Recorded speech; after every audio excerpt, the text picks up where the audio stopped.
This week on The Experiment, James Stolzer has always been obsessed with making things. Now he was positioned to help his daughter regain brain function. It's really easy as a scientist to be skeptical, but as a parent, you need to have leaps of faith. Listen wherever you get podcasts.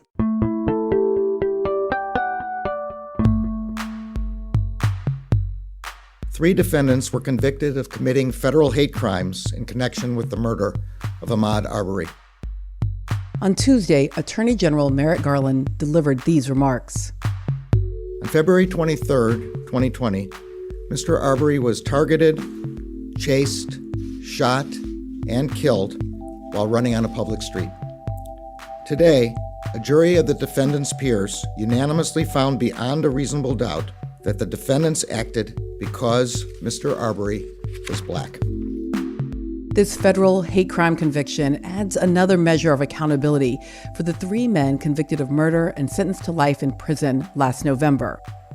It's an accountability many observers felt was missing last week when Judge Regina Chu sentenced Kim Potter to only 2 years in prison. Potter is the former Minneapolis police officer who killed Daunte Wright during a routine traffic stop when she claimed she mistook her sidearm for her taser. The 2-year sentence is far less than the standard manslaughter sentence of 7 years. To those who disagree and feel a longer prison sentence is appropriate, as difficult as it may be, please try to empathize with Ms. Potter's situation. Officer Kimberly Potter was trying to do the right thing. Judge Chu defended her decision, saying Potter was, quote, a cop who made a tragic mistake, not one who committed murder, as in the case of former officer Derek Chauvin. Now, there are many differences marking the circumstances of death for Ahmaud Arbery and Daunte Wright. But among the most consequential is simply that Wright was killed by a police officer. Arbery was slaughtered by civilians. And that critical distinction dramatically changes the likelihood that anyone would be held accountable for their death. See, it might make sense to think that police officers would be held to a much higher standard. They're agents of the state. They receive professional training. They are paid a salary and armed by tax dollars. Civilians are, in fact, required to stop and engage with officers when told to do so. So it might make sense to assume that given the profound asymmetry in power, that it is police officers who would face the highest possible bar for justifying the use of lethal force. But that's just not the reality in this country. Indeed, it was a rare moment when former police officer Derek Chauvin was found guilty of murdering George Floyd and sentenced to 22.5 years in prison. According to data from the Washington Post Fatal Force Project, police officers shoot and kill about 1,000 people each year. But fewer than 2% of officers involved in these shootings are ever even prosecuted. The Police Integrity Research Group at Bowling Green State University found that since 2005, only 7 officers have been convicted of murder for fatal shootings that occurred while on duty. Yes, that 2-decade sentence for Derek Chauvin, that's a nearly singular example of an officer in our system being held criminally accountable. And it was a hard-won accountability. Chauvin's conviction and sentence came after he murdered an unarmed civilian in broad daylight, in front of witnesses. It's a conviction and sentence that came after the world watched the brutal, nearly 10-minute video of this murder played on repeated loops for months in our media. It's a conviction and sentence that came only after the largest protests in our nation's history.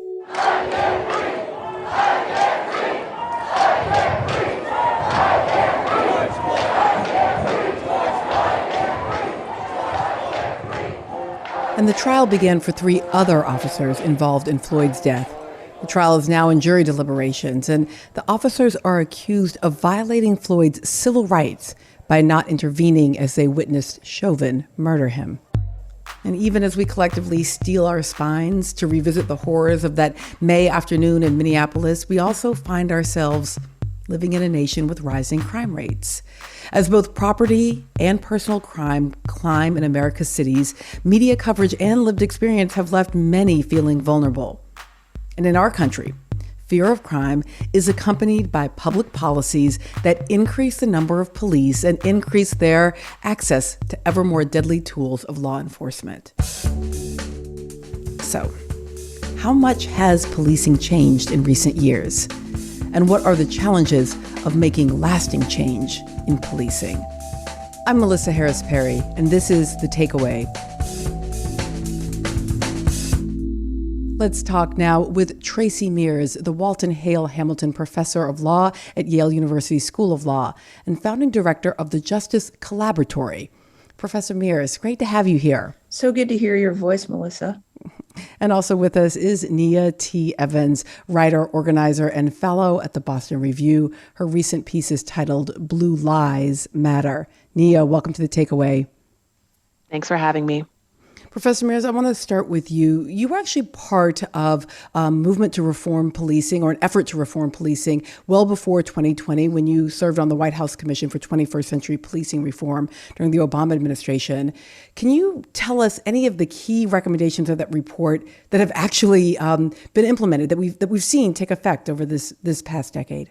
I think what we were trying to do, it was a multifaceted group of people, including police executives, folks like Brian Stevenson, other folks who are activists still out there on the streets. We're trying to come up with some low-hanging fruit recommendations about accountability, independent prosecutors for the kinds of activities you're talking about, changes in police training, thinking about ways in which police could better protect demonstrators' First Amendment rights. All of those recommendations were in that report. And I do think there were some initial take-up of those recommendations, but then we had an intervening 4-year period of the Trump administration, which halted a lot of support for those changes federally and left it to the states to make or try to make some changes. So some of those changes, Professor Mears, were made after 2020. We saw some states change their use of force standards. Some established a duty for police officers to intervene, which is part of what's sort of being prosecuted in this moment with the 3 other officers in the Chauvin case. I'm wondering if those post-2020 changes have caused any real effects in how policing feels to people on the ground. It's a really important question, Melissa, and a difficult one to assess. So let me just run it down quickly for you. In the last 6 or 7 years, we have had something like 25 states make changes roughly in 3 areas: use of force, as you mentioned, limitations on deadly force, specifically pinpointing chokeholds and other kinds of neck restraints, establishing state legislative requirements that every agency in a state adopt policies on duty to intervene. There have been changes in decertification. All of these things you can find in a database, the National Conference of State Legislatures. Very few of these changes have been made in the South. Most of them have been concentrated in the band around the Great Lakes, absent Michigan and Ohio, and the Northeast and in the West. So these laws have been passed. But the difficulty, of course, is because policing agencies are municipal and local, and these laws are passed at the state level, we lack an infrastructure for ensuring that the municipal agencies actually carry out the changes that the state mandates, right? So let me give you a quick example. If a state bans the use of a certain kind of deadly force, chokehold, neck restraint, it's difficult, almost impossible, for the state to ensure that a municipal agency has done that without having a data infrastructure that requires each one of these agencies to report any use of force. There's no auditing mechanisms. The kind of boring stuff that ensures that regulation works is often absent, and there's often very little resources advanced by the state for municipal agencies to do that work. Okay, Nia, I want to shift to you a bit and put you in conversation here as Professor Mears is talking about the so-called boring stuff, the municipal resources to actually hold any of these policies and ensure that they're actually being implemented. But in your latest piece, you point to something a little different but connected, kind of the culture of policing. You draw our attention to what you call blue lies. What are blue lies? Blue lies, I would say, are the various different ways deceit and lies operate in our policing system. And there are different channels for that, right? There are legal channels for police to lie, and this isn't a, groundless claim. Police lie in their work all the time, right? They lie on reports. They lie to their supervisors. They lie to judges and juries, right? They lie so often that they created their own term for it, test-a-lying, right? So there are legal channels for police lies, and they have devastating consequences, typically institutional ones. People are funneled into the prison system. Revenue is extracted from communities unjustly. But there are also lies in the public arena, right? Policing is not just simply a legal matter, it is a public matter. Police talk to the press, they talk to communities. They are frequently in conversation with our society about what safety looks like, about what harm looks like. And we see consistently, we saw this on display in the summer of 2020, right? We saw the gap between what was happening in protests. We saw people in the streets demanding justice, and we saw police unleashing an avalanche of violence, yet many of the reports said quite the opposite, said that protesters were the ones being violent, right? We saw that gap between reality and blue lies on full display in 2020. What the essay is really trying to do is to get us to reckon with the way lies by police officer shape our politics, our understanding of what we should do in moments of rising violence, right? We're living through increased homicide rates right now, and police officers are often the ones at the microphone guiding and shaping the conversation about what the response should be. And lies are a core part of that. Nia and Professor Mears, pause with me for just one moment. And Nia, when we come back, I've got a follow-up for you. I want you to give us some core examples of these lies as soon as we're back on The Takeaway.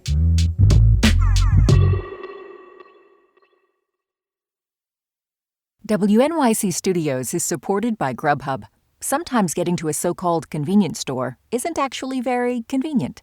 But now Grubhub delivers from local convenience stores. Whether you're in the market for snacks, paper towels, or drinks, Grubhub delivers them right from the convenience store to your door. It's delivery, it's convenience, it's deliverience. Or just call it Grubhub. Here's another podcast you may enjoy: This Day in Esoteric Political History, part of the Radiotopia Network from PRX. Look, we are living in what can feel like unprecedented times, which is why a lot of us are turning to history for clues or just a good story. 3 times a week, the This Day crew, that's me, Jody Avirgan, and historians Kelly Jackson and Nicole Hemmer, pick a moment, famous, forgotten, epic, and weird, and talk about what it all means. It's also short, and it's also fun. Listen to This Day in Esoteric Political History wherever you get your podcasts. We're continuing our conversation about American policing with Tracy Mears, professor at Yale Law School, and Nia T. Evans, fellow at the Boston Review. So Nia, you wrote and you were just sort of telling us about the ways that dishonesty, deception, lies by police officers have these institutional and community-based effects. Give me one example to make that concrete for our listeners. Sure. I think one example at a macro level is this example of bail reform, right? So homicides have spiked in 2021. They were on the rise. They were on the rise at the end of 2020. And you had a lot of people coming together to ask why. Why are homicides going up? And we know that the social and economic impacts of the pandemic are a part of that, right? We know that violence thrives within economic precarity. But you did see a lot of police officers really baselessly connecting the homicide spike to criminal justice reform. And bail reform became a really popular target. You saw in Chicago, in New York City, in cities throughout the South, you saw police officers alongside lawmakers saying that the homicides are being carried out by people who were released on bail reform. And there's just no data to support that, right? Many of the bail reform laws that have passed in the last 2 years, they're not focused on violent offenders, right? Judges still retain the power to set bail in cases of violent charges. So there is no evidence linking bail reform, which again, keeping people locked up pre-trial, it's racist, it's classist, it's expensive. Bail reform has no measurable impact on public safety, but you have seen police officers champion the opposite without any evidence. And it's led to a wholesale rollback and review of bail reform in states around the country, right? It's led to a real culture of fear. It has pitted criminal justice reform, common sense criminal justice reform that is backed by a wall of evidence. It has pit that against public safety without any evidence. Professor Mears, I want you to take this piece that Nia is giving us around the culture of policing, even the dishonesty in policing, and connect it with the pieces you were talking about around action policy, even low-hanging fruit, nearly a decade ago, right, in the attempt to move towards police reform. What is possible at this moment? Yeah, a couple of things. I mean, I think the point Nia makes about lies is definitely true. I can give you another example. The Supreme Court has, in multiple occasions, actually sanctioned the ability of police to lie to suspects being interrogated and called that constitutional.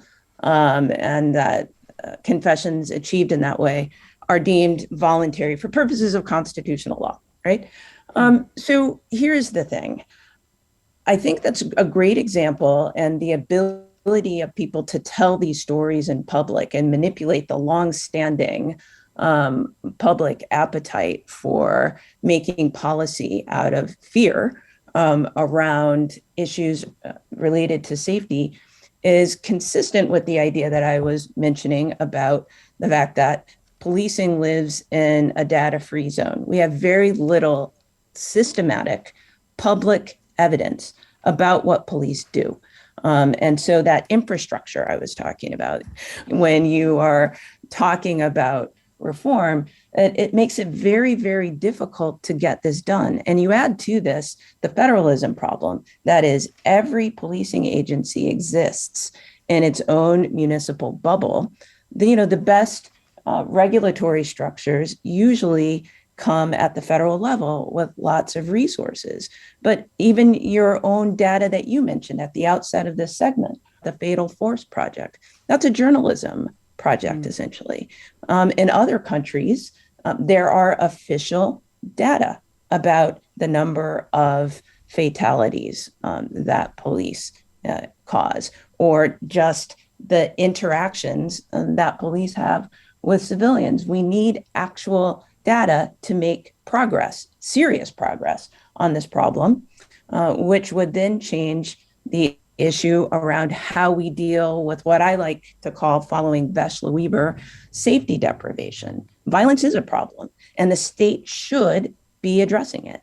I feel every citizen in this country has the right to be free from safety deprivation. The state should be involved in this, but the best way to address it is not emergency armed first responders. We know this too. Until this country makes a serious investment in just accounting for what police do, it's hard to have the front end regulation of these particular actors and any other actor that we focus on to deal with safety deprivation, to make sure that it's done in a way that's publicly accountable. Nia, as we enter into this case where the three other officers involved in the death of George Floyd may presumably be held accountable, I wonder if these kind of individual cases of potential accountability or real accountability make any difference in this blue lies practice. I understand the desire for police accountability. We want Black life to matter as much as any other life. But I think that these individual cases are not actually giving us the justice that we deserve. I think that's best exemplified by the fact that Amir Locke was just murdered by police in his home. They used a no-knock warrant, which was a policy that lawmakers restricted. It was a reform. Lawmakers restricted in November of 2020. Amir was still killed by police, right? As we have this case that is trying to hold these officers accountable. So these individual cases, holding officers accountable in the courts, I quite frankly, I think the same legal system that grants police officers the right to kill is not going to be the one that holds them accountable for misconduct.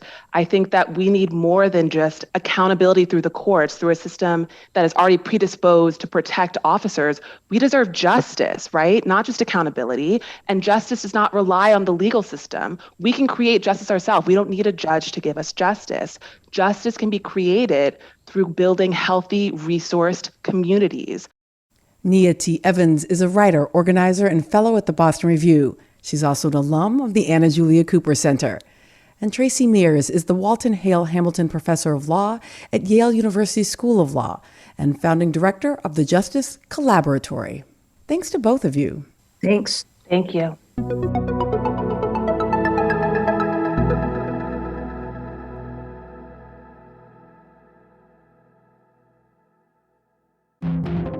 This week on the New Yorker Radio Hour, an honest conversation about returning to the office. Forced communal lunches or the strongly suggested communal lunch. Open floor plan. Coming back to work is partially about surveillance and micromanagement, and people of color feel that in a different way. Everybody feels it, but people of color feel it in a different way. That's the New Yorker Radio Hour from WNYC Studios. Listen wherever you get your podcasts.